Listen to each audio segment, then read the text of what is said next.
南无本师释迦牟尼佛。南无本师释迦牟尼佛。南无本师释迦牟尼佛. The sutra opening kata, the Dharma, infinitely profound and subtle, is rarely encountered, even in a million kalpas. Now we are able to learn, to study, and to practice.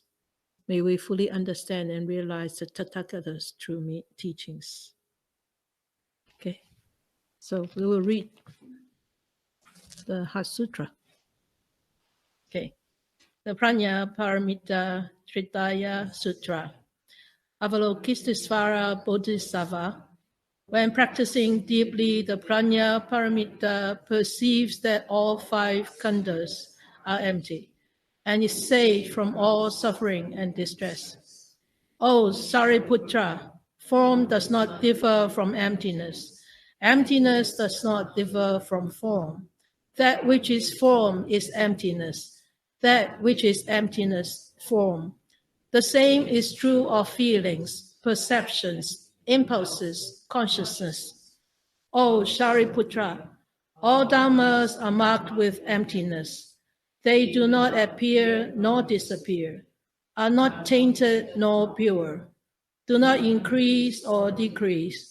There is emptiness, no form, no feelings, no perceptions, no impulses, no consciousness, no eyes, no ears, no nose, no tongue, no body, no mind, no color, no sound, no smell, no taste, no touch, no object of mind, no realm of eyes, and no forth until no realm of mind consciousness, no ignorance and also no extinction of it, and so forth until no old age and death, and also no extinction of them. No suffering, no origination, no stopping, no path, no cognition, also no attainment. With nothing to attain, the Bodhisattva depends on Prajna Paramita, and the mind is no hindrance. Without any hindrance, no fears exist. Far apart from every perverted view, the Bodhisattva dwells in Nirvana. In the three worlds, all Buddhas depend on Prajna Paramita and attain unsurpassed, complete, perfect enlightenment. Therefore, know the Prajna Paramita is the great transcendent mantra, is the great bright mantra, is the utmost mantra, is the supreme mantra, which is able to relieve all suffering and is true, not false. So proclaim the Prajna Paramita mantra. Proclaim the mantra that says, Gade Gade Paragade Parasam Gade Bodhe Swaha. Okay, so we're still on the title, the Prajna Paramita Hridaya Sutra. So we talk about prajna last week, but I missed out one point is, without prajna, what happened? Without prajna, we will make some serious mistakes. And when we consider this lifetime, if we do not have prajna, we won't understand the way we are and the way our life is, and what are the reasons for what are the reasons for what has happened in our life. And without prajna, we will not be able to change our views on, how to look at this life, like a river which is constantly flowing and constantly changing. Because without this wisdom, we will just look at the river as a river, and we will have a misperception of the truth of that river, the truth of the nature pertaining to the existence of that river. As we know, a river is very unstable, right? A river is constantly flowing. A river is constantly changing. And so is everything that is inside the river. Even a tiny grain of sand or even a tiny little rock inside the river is still, constantly be changing according to how the river flows, how the river moves the sand, the rocks, the stone, or even the plants. So seeing the river the way it is, we understand our life too. Sometimes our life, the pace of our life could be fast, the pace of our life could be slow. And sometimes we gain, sometimes we lose, sometimes we're happy, sometimes we're sad. If we do not understand that, then we will always start to look for happiness from a mundane point of view. Right? If we keep on looking for that kind of happiness, even though maybe one day we get it, or a lot of times you get it, but there is always something lurking at the back of your mind. What would that be? Yeah, the desire for everything. And if you do get it, which is really a lot of times we don't get it, if you do get it, there is another thought behind that mind. Wanting it to stay, or the fear of losing it, right? So if we don't lose it, then it's okay. We'll still be happy. But if we really lost it, then there will be great grief, anxiety, and sometimes anger, sometimes, or if we have lost it. For example, if we have lost a good friend or lost a close family member, a lot of time we'll think back to their life or their relationship with us.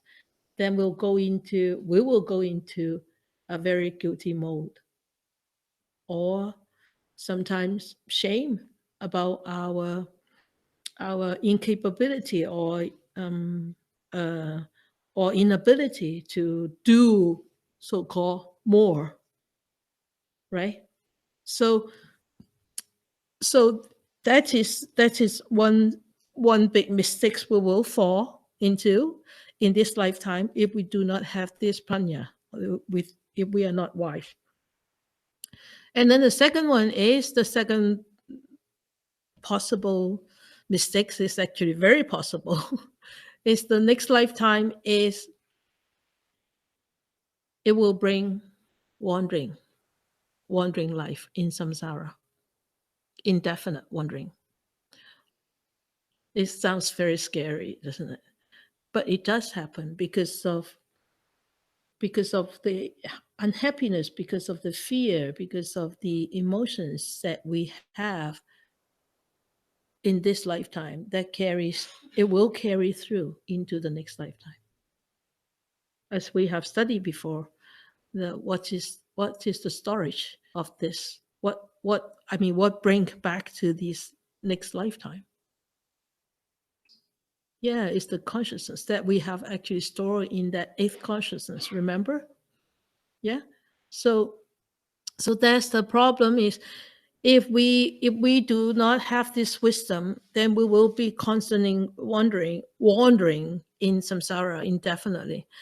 Because if we have enjoyed this mundane happiness, either whether it's from pleasant feelings or from like sentimental attachments or sentimental relationships, we will definitely start to want. We went to Saskatoon just this past weekend, and so what did we do, right? If anybody of you have actually saw my Facebook message, I wrote it last night about 12 o'clock. It kind of depressing, wasn't it? Yeah, I was disappointed, and so was Eva. Eva just noticed that she carried a lot of sadness. She replied once that she replied to to a message. I just read it before I came over here just now. Because we expected something. We expected him to be better. We actually, for those of you who what probably don't know, what we do in Saskatoon is we went to a prison to visit an inmate friend that we have known for 8 years. He's got transferred out to Saskatoon about 3 years ago. And because of the great changes that I have seen in him while he was here with us, I didn't want him to go back to his old self.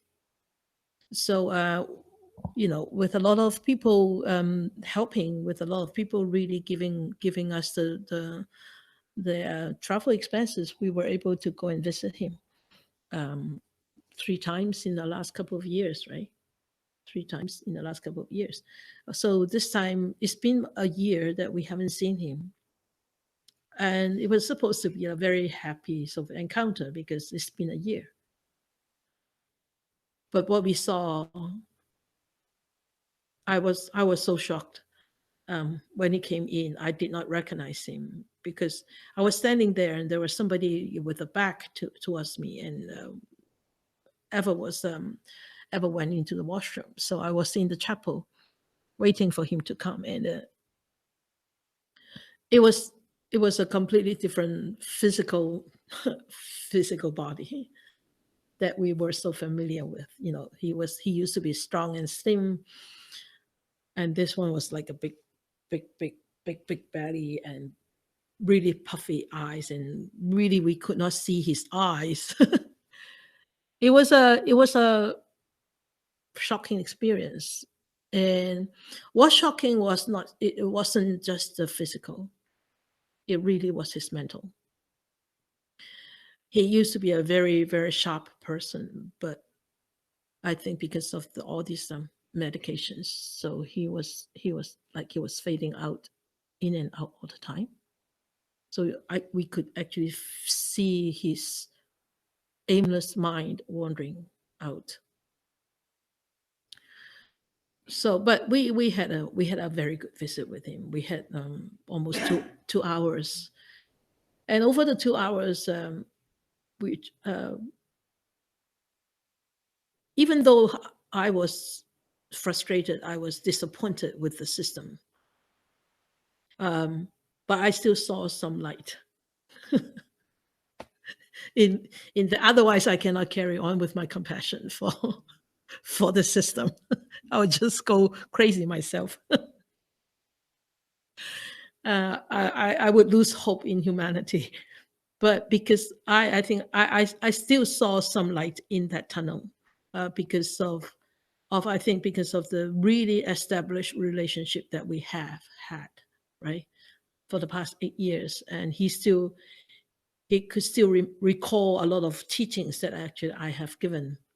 And he said, I will keep on trying. And he said, that I don't promise unless I can do it. But I said, you are going to, I poke him into his corner, into his shoulder. I said, but you're going to promise me this time to meditate every day, every day. I poke him. I said, you promise. And he said, I promise. So once he promised, I know he will do it.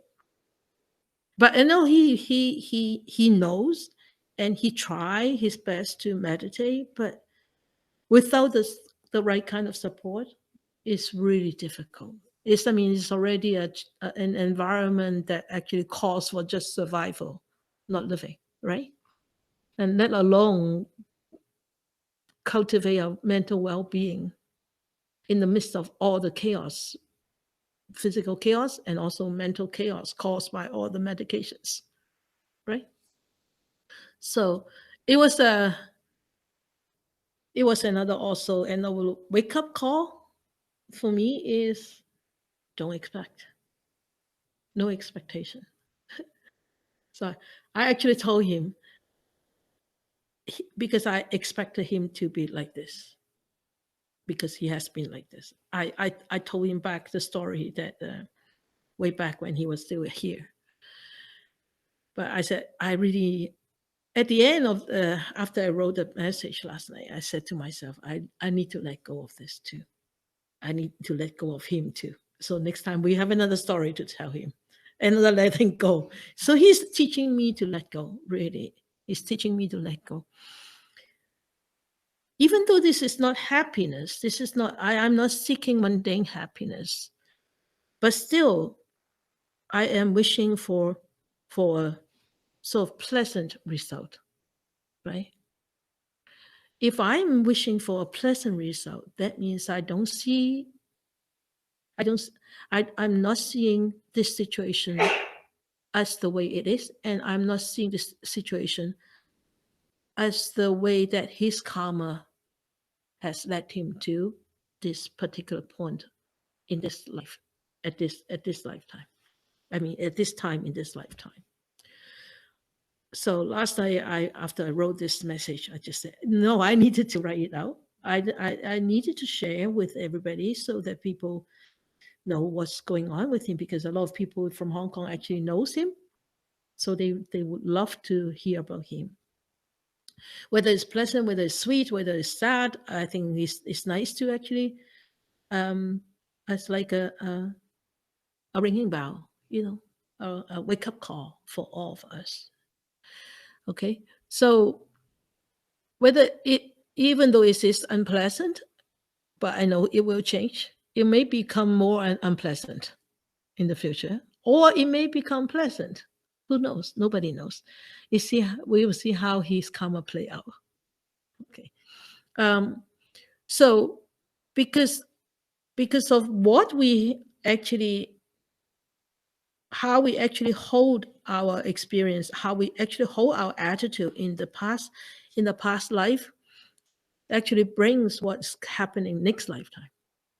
Okay, so a sentimental attachment actually brings a lot of wandering in the next lifetime, in next lifetime in samsara cyclic existence. So be very, very careful and understand why we really need to cultivate this panya. Why it would be wandering in samsara next lifetime? Because next life we'll completely forget what happened last lifetime. Unless we were those little kid, like 2 to 5 years old, 6 years old, they remember their past life, but they will grow out of it. When they get older, they will forget. And when we forget, then we forget the teachings. We forget the lesson that we have learned from last lifetime. If we remember, then that's great. Then we will learn from the lesson, hopefully, and keep reminding us from the lesson that we have learned last lifetime, and so that we don't go into that samsara this lifetime and next lifetime. But one thing is, because our memory is so short-termed, and especially if we are so filled up, our life is so filled up with so many other external things or external learnings or whatever, that actually it actually kick out all those memories of the past lifetime so very fast, very, very fast. So because we don't remember this, that's why we constantly put ourselves into that cyclic existence, the cycle again, over and over again. Okay, so 2 weeks ago, I have a student who actually told me that his friend actually passed away, and he was very upset. And so I said, well, this is life, and you just have to continue to work at it. And then after a couple of days, he told me that he went to the funeral, but one of the friends told him a dream about this deceased friend. Appearing in their friend's dream, he said, wow, she looked very lost, she looked very scared, she was so afraid. And she went to talk to this friend and said, I don't know that I have died, because she died in her sleep after a wonderful lunch with her husband. She went to bed. 3 hours she did not wake up. She died in her sleep. And her friend dreamt of her, saying that I don't know where I am. I don't know that I have died. What am I going to do? You see, wandering.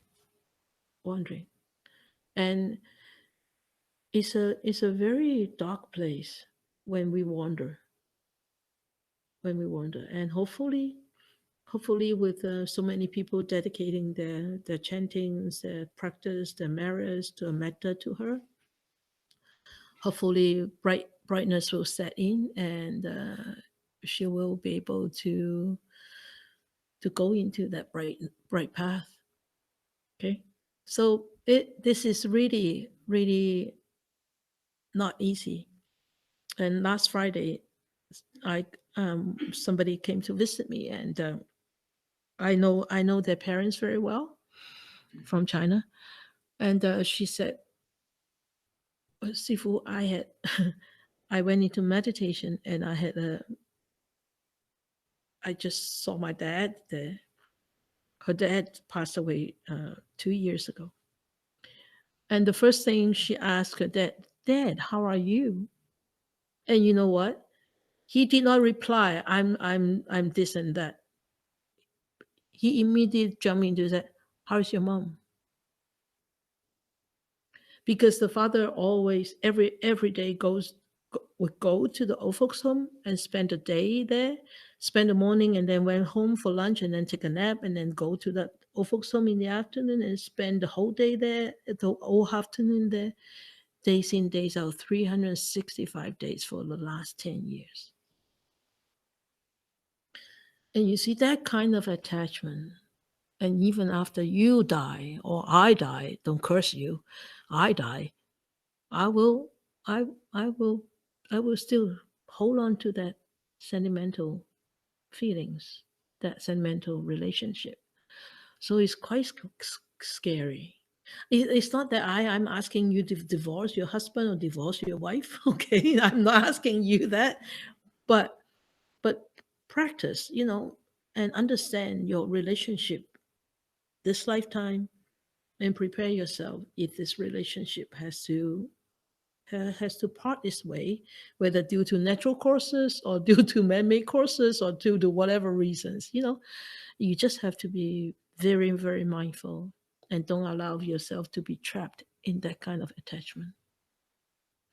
All right. So without panya, that's just one big mistake that we will actually make. So be very, very, very careful. Okay. So we finished talking about panya. So we go to paramita. So it seems that Prajna Paramita, 2 words, actually no. But I want to actually explain each word first, and then we will look at the word together. Okay? Because it's actually 2 words and 2 qualities. You can actually see it from 2 qualities point of view. Okay, paramita. Param, that means beyond, go beyond. Okay? And ita means she who has gone. Ita is actually a feminine word, okay? It means she who has gone beyond. So that means it has transcend, or to liberate, or to actually distance from our own defilements and attachments and dukkha. So this, and then, okay, to distant. And also in the and another meaning is to actually to travel from this shore to the other shore. And you say, hey, travel from this shore of the river to the other shore of the river. Yes, you can say it this way. Or you travel from this shore of dukkha, defilements. And if we have this prajna paramita, or this quality of wisdom, we'll be able to travel across from this shore of attachments, dukkha, to the other shore of liberation and freedom. So the other shore actually depicts freedom and liberation. So it's really not necessarily a physical travel from here and you take a raft. You can take a raft. The raft is the Buddha's teachings. Okay, you take a raft and then you go to the little shore and you become liberated. You can depict it that way, or you can depict it like the shore is full of. The shore means a lot of defilements, a lot of afflictions, a lot of sufferings and miseries, dissatisfactions, and dukkha, dukkha, dukkha. The other shore is sukha, sukha, sukha, liberation, liberation, freedom. Okay, so with this Prajna Paramita, we attain by developing this heart mind. This life will at least this lifetime we will be a little bit more peaceful, more balanced, a little bit happier, and at ease. Therefore, this if we are developed in this prajna or paramita, we will benefit in this lifetime. And if we benefit from this lifetime, if we become clearer, if we become more peaceful, more at ease, less dukkha, then that means next lifetime it will benefit our next lifetime. Okay, so when we look at paramita, of course, Prajna Paramita is one of the paramita. In the Chinese Mahayana tradition, it says there are 6 paramita. So, but in the Theravadan, it will be 10. Okay. So, well, but since this is a Mahayana text, we will talk about the Mahayana tradition. First is generosity, we call dana. And second is morality, it's called sila. So generosity, that means you support, you help, you give. And we have studied that before. Dana could be material and could be dharma. Okay, I'm giving you dharma dana. Okay. Or could be mental. I'm cultivating metta bhavana, loving kindness. That is mental. Okay, that's mental dana. So morality, that means we upkeeping verbal, physical, and mental morality. Okay, so in sila, in the mundane person or householder, what are the silas? The basic sila.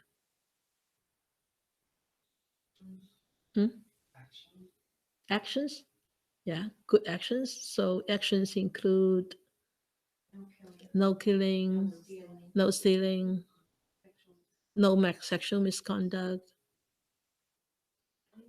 lying, yes, verbal, speech, yeah, like wholesome speech. And then the last one, the most important one, or not the most important one, if why this has been added, the 5th one? No alcohol, no intoxicants. Why is it added? Because if you're intoxicated, you will likely break the former 4. Yeah, okay, so remember this. And then the 3rd is the tolerance, khanti. So you see 2 words. The first word with the little thing that is a Sanskrit. The second word is khanti, that is a Pali word. So I put that down. So tolerance means like patience, tolerating, yeah, accepting. And as I have shared with you before, my Sifu teaching to me about tolerance, you remember? Oh, I haven't told you the story, probably. Yeah, always happen in this class, right? All the stories that I have told, you haven't heard. I need to repeat it again and again, right? So I remember in, I think it was 1995 or 96. I went back home to to visit and then to deal with a few things. And this is a respect of a student to a teacher. Is when we have to leave, we always go to pay respect to the teacher and ask for teaching. Okay, so I remember Sifu was in the gazebo. That is his practice. Every morning after the breakfast, he would bring his Dharma Sutra.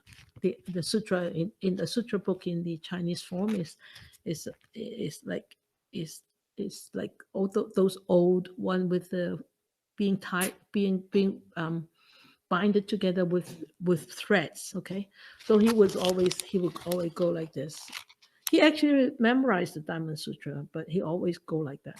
So he will walk around in walking meditation, and then read his sutra. Actually, studying and thinking and reflecting. So that day he was sitting at the gazebo and reading his sutra. I had to leave the mountain. Then I went to pay respect to him, and then I knelt there and I put my palms together. I said, Sifu, I need to leave because the flight is 4 o'clock in the afternoon, and please have compassion on me and give me some teaching. You know what he said to me? He said, be patient and tolerant. And I thought myself, I am a very patient person. I'm a very tolerant person. People say things and I just sometimes, a lot of times I keep my mouth shut. Even though I'm very unhappy inside, I just don't say anything. But inside, blubbering, right? Or sometimes I would go and, not argue, but, just say, this is not right and blah, blah, blah, blah, blah. And I have all this reasoning. And then, okay, I'll bear with you. I'm very patient with you. I'll tolerate you. This is... So Sifu said, you have to be patient and tolerate. So I frowned and I looked at him and said, huh? And he knew I had doubts, right? And I didn't want to take that teaching. And then he said, those people, those things that are unreasonable, and you tolerate the unreasonable, that is real tolerance. You don't go and argue, and you don't go and reason with everybody else and everything, blah, blah, blah, blah, blah, blah, blah, blah, ABCDE, and everything. And then you say, okay, I forgive you and I'm tolerating you. He said, that is not tolerance. And I looked at him, that's even worse, right? I should have said thank you and gone. And I looked at him and I said, wow, this is a big lesson, a big thing to learn, and a big thing to do. And I remember by reading the Diamond Sutra, I said, is it like Buddha when he was one life he was a practitioner in the cave, and there was the king and then his wives, and the king fell asleep, and the wives went around wandering around and see this very gracious practitioner inside the cave, and they asked for teaching, and the king woke up and found that no wife around. So he was so mad, and he went, and he saw this man, this practitioner, this man there, and the wives were all around him. And he said, you are trying to seduce my wife? And the practitioner said, no, I'm not. I'm not seducing your wife. And the king said, don't you dare to say one more word. I'm going to take your ear off. I'm going to take your arm off.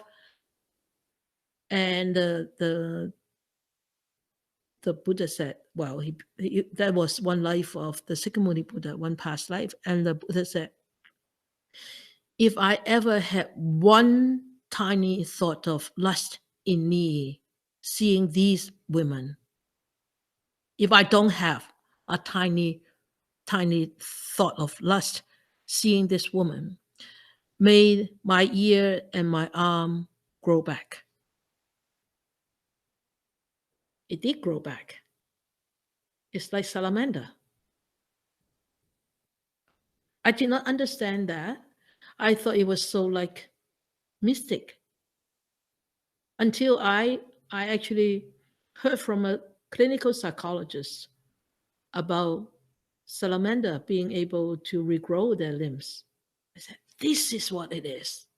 The energy, that mental energy, that purity of that mind actually brings forth extreme power. And I think that was Buddha, because he's the extreme power in his mind that actually anything can grow back. It's supernatural power.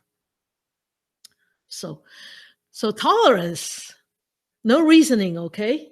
If you go and reason it out and you say, I tolerate you, then that is not true tolerance according to my Sifu.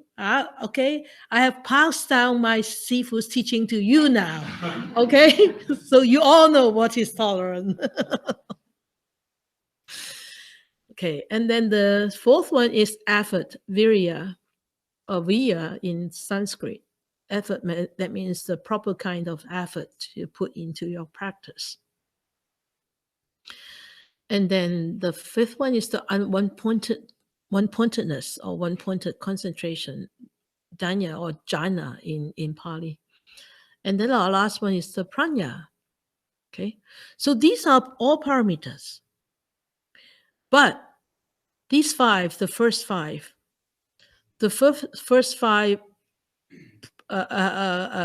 qualities or perfections actually are the foundations for the development of the Prajna Paramita.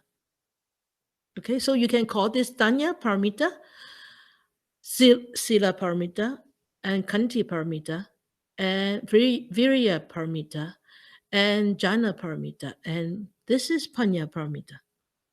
So these five are actually foundations. If you do not have a very strong foundation in all of these, you will never get there.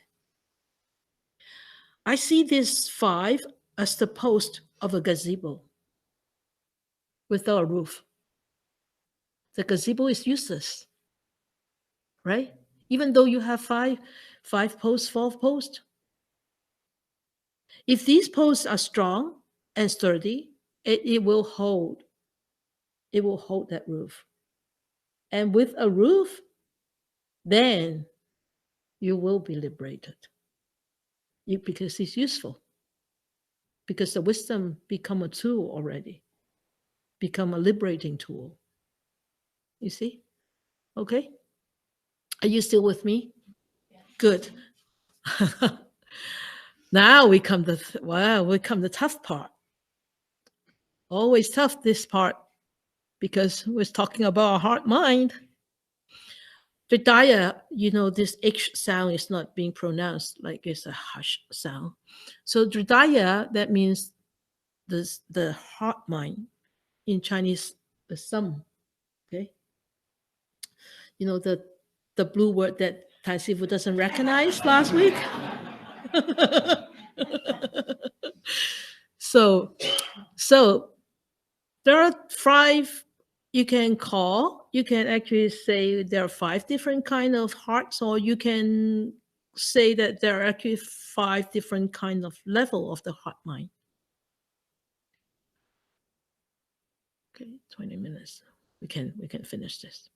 First is the physical, that fleshy part, that fleshy mind. So this is the physical part, and this is the material part of our existence. We always have this wrong idea that this heart is the center of our lives and it maintains our life. And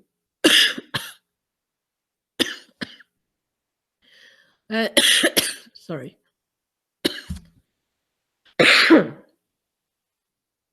But we do not understand.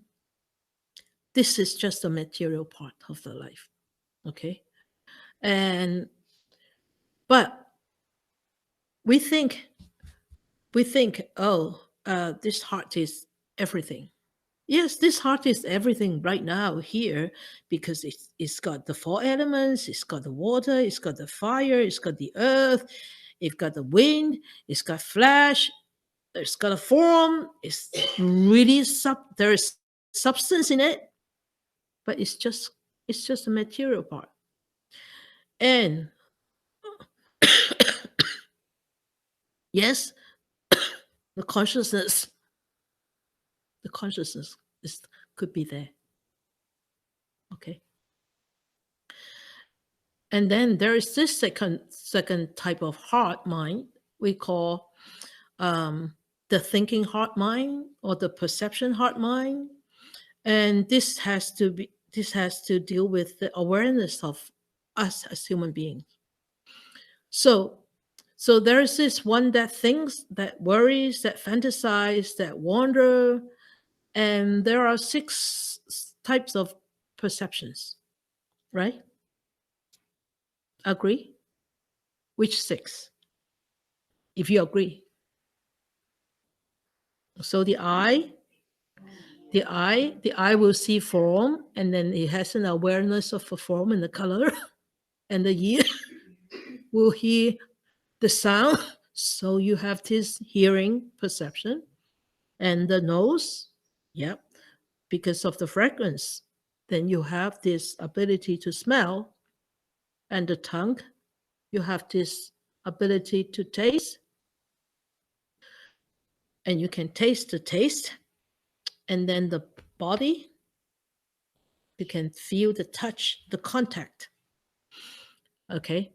And then the mind here, you can what?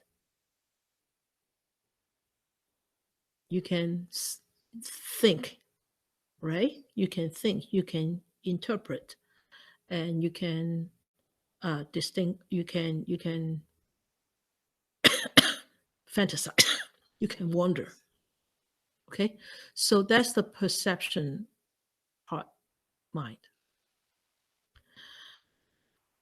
And then there comes this, the seventh, this discriminating heart mind we call manas. This is the 7th consciousness. Okay, the 7th. So this one is the 6th consciousness. Okay, the ear, the nose, the eye, the tongue, and the body, and this mind here. Then this discriminating heart mind is the 7th consciousness. How many consciousnesses do we have?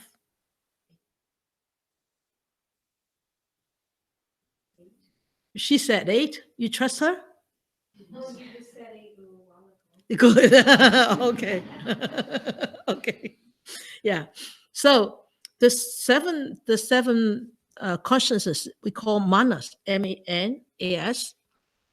So this is the heart mind that discriminates, that judges, that prefers, that good or bad, and that white or black, correct or wrong. So one of the primary function of this consciousness is to perceive the subjective position of that 8th consciousness. Or you could say is it actually through all these 6 consciousness, and then it will pick the messages with these 6 consciousness, and it will what? What does the 7 consciousness do? It moves all this information and then into the storehouse. Remember? I said these are the movers. Remember, movers. Or in the Chinese word, we have coolies. Have you heard this name, this word? Coolies, like hard workers. No? You haven't heard this? It's called coolie, Coolie. Coolies. That means the hard movers. hard workers. Okay, so the basic nature of this mana is of a thought. Okay, they think and then they act. But the terrible thing of this seven consciousness is it says it's forever judging. It's forever judging. Okay. So there is a difference between the seven consciousness and the mental consciousness. Okay. The sixth consciousness, we call the mental consciousness, has the quality of also discriminating, measuring, but it's not permanent. It doesn't stay forever. It doesn't stay for a long time. But yeah. Is the discriminating consciousness is it emotional?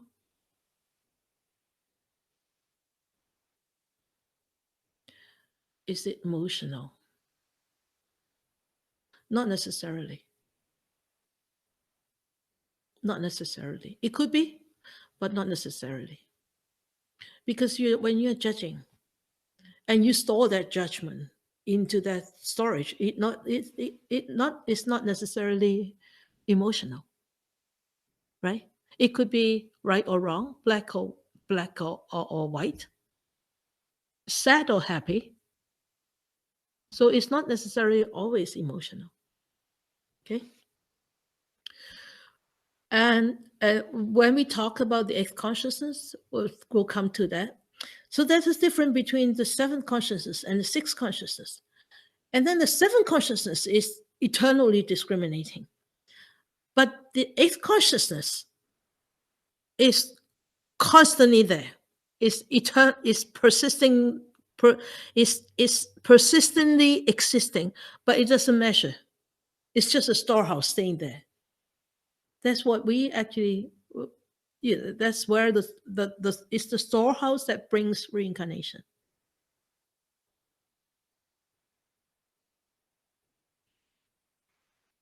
Because we are storing all the energy, all the seeds in there.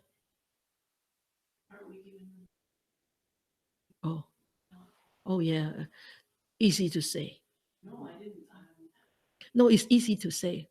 That's why we have to keep practicing lives in and lives out. Right? It's easy to say, but very difficult to do. Because our attachment, we have so many seeds inside. That is so it takes many lifetimes to really weed them out. Completely weed them out. Not easy. But optimistic. Yeah. Okay. So this manas is actually a very, very strong power that attaches to the result of our thinking.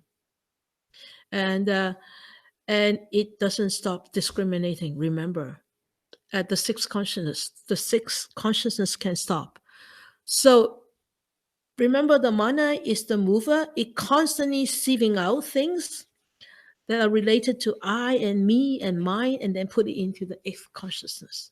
Store it away because this is mine. Store it away because this is I. Store it away because it's me. So I like it. I don't like it. You have hurt me or you have taken my things. So put it away, store it. So it's enormous storage. Okay. Huge space there. So because of this attachment nature, it always influences the other six consciousness. So because of this ego, of this manas, everything will start with this selfishness to fulfill one's desire until it gets what it wants. So that's a problem with this seventh consciousness. Okay. So therefore, it will express itself into very unwholesome actions. Okay. So that is discriminating heart mind. So the fourth one is the accumulative arising heart mind. We call it the Japesam Alaya Vijana. Alaya, that means the eighth consciousness. But mind you, the wisdom is also in the eighth consciousness. So this alaya, this accumulative reactive mind is also in this eighth consciousness. So that's why we are training ourselves to turn this storage into a better storage. Why would we react with pleasant things, with craving to pleasant things? Why do we react to unpleasant things with anger, ill will, animosity? Because we have those seeds in this consciousness. That's why we react in such way. So we are learning when these reactions start to arise, we are learning to just stay observant and objective and not reacting and not dwelling and not taking into its action. So we are turning this accumulative arising heart mind into what? Into a wise mind. Okay? So that is the fourth. So this could be considered as the storage of our karma, this accumulative arising heart mind. And in the Yogacara sect, they think this what we do during our lives, whether it's wholesome or unwholesome, will form and become a habit, which becomes an imprint in the eighth consciousness, like a stamp on your envelope, on your stamp. You stamp it, it stays there. You cannot rub it off. Okay. So with unwholesome conditions, if we all fulfill, and they will bring about lower realm consequences.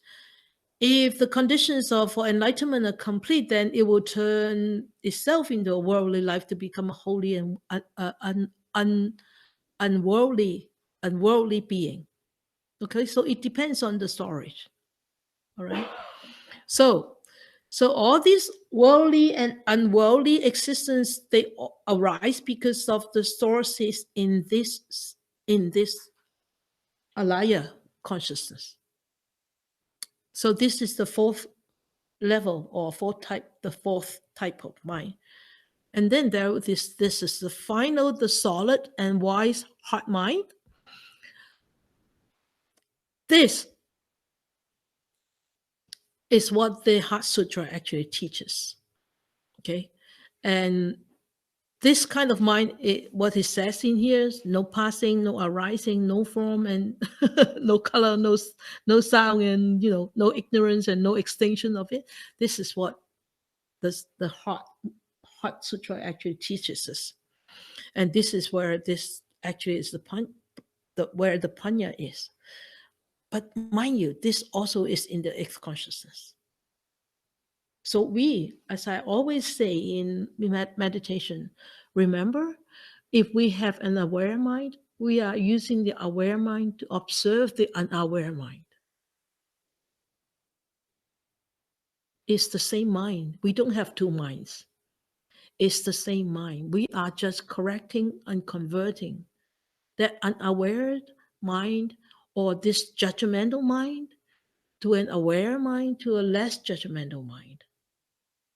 So it's all in the same alliance, in the same consciousness, the eighth consciousness. And this is a very, very solid, very stable, a pure mind. And this is what we are actually striving for, the Buddha nature, and which we all possess. Isn't that right? That's good enough, isn't it? We all have it, right? Buddha nature. So little dust that we remove, reveal a little bit more of the Buddha nature. You see? So good, right? Keep working. Okay. So that's why we always say the Buddha nature is always existing. Okay. So now we look at this. This is more complicated.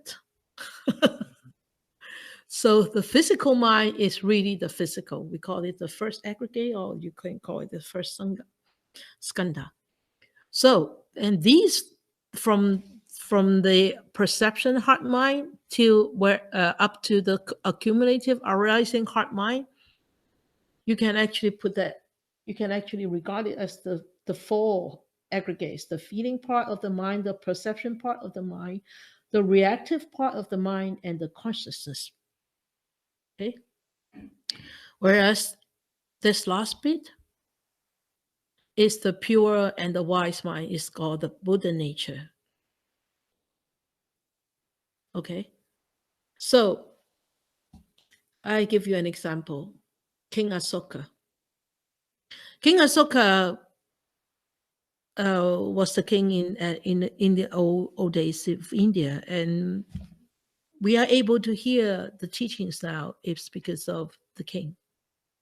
He actually sent out a whole entourage of arahats to actually take the teachings to places outside India, to Burma, to Afghanistan, those Southeast Asia area. So that's why we have all these literatures now.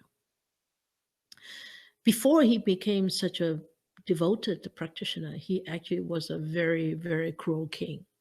He wanted to expand his territory. And so he killed, and he killed, and he killed. And one day he encountered the teachings of the Buddha. He completely turned around. So he turned his life around because why? He actually realized at that time, he realized this bloodshed is causing so much grief to others and to himself. So his wise mind, his compassionate mind arise at that time. And so he turned to become a different person. So some scholars said there are so many famous kings in the world, but the only king that has that up to now, 2,000 years now after the Buddha has died, this king is still remembered by humankind, is King Ahsoka. It's him. Really. I mean, you ask me about other kings, I can remember. Maybe King George V. That's all. But King Ahsoka, everybody, a lot of people remember. Okay, so that's just the hard part of the whole title. So I will overrun a little bit because I want to finish this part. So Master Bodhidharma, who traveled from India to China, and he wrote a poem. It's a wonderful poem. And I translated this also, okay? So it says, heart, heart, heart, or you can say heart, mind, heart, mind, heart, mind, difficult to find when it is wide and open, it's spread over the galaxy or over the whole universe, everywhere. The universe is, not just this universe, it's all along, everywhere. But contrary, that means opposite. On the opposite, it could become so tight and narrow that it doesn't even allow a needle to go through. Huh? I totally believe that. And you see, a mind with wisdom, and what kind of wisdom? Everything is empty. Everything is empty, empty of a real self, and no attachment to this emptiness, no attachment to this existence. Then we will become liberated from the defilements. And if we really need to come out of our sufferings, we really need to understand this mind. But this is not easy to achieve. But if we really start to understand our own mind, I tell you, a little bit that you understand, there will be wisdom there. Okay, so why we need to practice? We need to practice because we need to understand our mind. Okay, it's not the heart, not the physical heart mind. It's all the rest of that heart mind. So that's why the Bodhidharma, Master Bodhidharma said this, told this poem. Heart is actually the three heart minds. It's the heart mind of the past, heart mind of the present and the heart mind of the future. You see, it's not just heart, or it's just for convenience. No, it's actually talking about the heart in three different space of time, and it's very difficult, really difficult to find, because why? We can only remember the memory of our past experience, but can we really experience that experience again? No, we can remember that experience, but that is only remembering, right? So we can't. We have to we have to think about the future. Yes, we dream, we think, we fantasize, but that is not the future yet, right? So that's why in the Dharma Sutra it says a past thought cannot be found, a present thought cannot be found, a future thought cannot be found. The Dharma Sutra is even more abstract, even more difficult to understand. But if you keep on reading it, you will understand it. So that is why it says when we are developed, when we attain the wisdom, the heart mind is completely free from all defilements, because we don't need to find the heart mind anymore. The heart mind is here, right here. And this whole Heart Sutra actually teaches us how to attain this final deliverance and happiness to freedom. So what is meant by the heart is simply the heart mind of great Panya. Okay, it's not the physical heart, or the accumulative arising heart, or the perception heart, or the discriminating heart. It's the wise and solid heart. Okay, so that's why the whole Prajna Paramita Hridaya Sutra, the whole title is a roadmap towards happiness. If you understand it, a Prajna Paramita is actually one quality. If you achieve this highest perfection of wisdom, Paramita, that means highest perfection of wisdom, Prajna. That means you understand your heart, and you will be able to liberate yourselves. You don't need to liberate, you will be naturally liberated. Okay, and then you won't be stuck in this shore of defilements and afflictions. You'll be in the other shore of total liberation and happiness. So we can cross the seas of samsara, ocean of samsara, and reach the other shore. So in this whole sutra, the substance of the whole sutra is Prajna Paramita. And this Prajna Paramita is the substance of the heart, of a wise heart, of the Buddha nature. So by this wonderful, marvelous wisdom, we can actually transcend our birth and death and reaches this realm of true emptiness. So we can see, just by breaking up and learning each word in this title, we understand what this complete title means.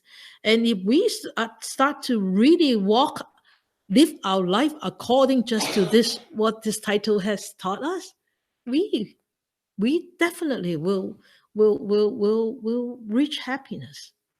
So that's why this title is already a roadmap to true happiness. So simple, but yes, so profound. Yeah. Any obvious question? Okay, no question. Then we dedicate up.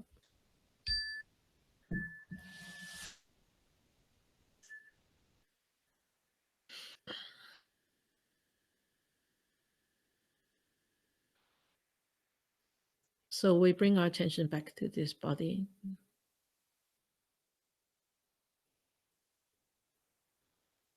This attention is actually a function of our own mind.